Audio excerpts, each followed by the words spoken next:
নমস্কার। আমি আজ প্রথম একটা জিনিস বানাচ্ছি, মাছের তেলের বড়া। আমি আগে কখনো বানাইনি এবং খাইনি। আমি তেলগুলো ভালো করে পরিষ্কার করে নিয়েছি। সাথে দিয়ে দিচ্ছি পেঁয়াজ আর কাঁচামরিচ কুচি। সেই সাথে আরও দিয়ে দিচ্ছি লবণ, হলুদ আর একটা ভাজা মশলা। ভাজা মশলা আছে জিরে, ধনে, শুকনো খোলায় তেলে গুঁড়ো করা। দিয়ে দিলাম কিছু চালের গুঁড়া।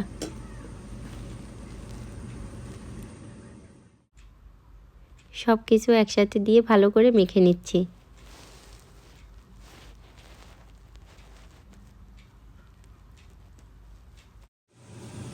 আমার মেখে নেওয়া হয়ে গেছে, এখন ভেজে খেয়ে দেখার পালা কেমন লাগে। আমি আগে ভাজিনি, কারণ আমি জানতামও না যে এটা বড়া খাওয়া যায়। আমি জানি তেল চুলোর পাড়ে দিলেই গলে যায়, কিন্তু আমার হাজব্যান্ড বলছে এটা দিয়ে বড়া খেলে ভালোই লাগে।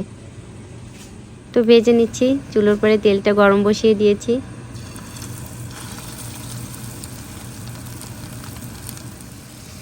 যে কয়টাই চুলোর উপরে দিয়েছি সেই কয়টাই ভেজে নিব।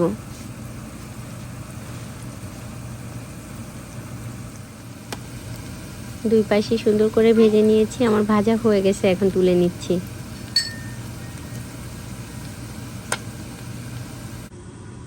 আমি এই কয়েকটা ভেজে নিয়েছি, খেয়ে দেখি কেমন লাগে। আর এই যে মাখানো রয়েছে, পরে ভাজবো।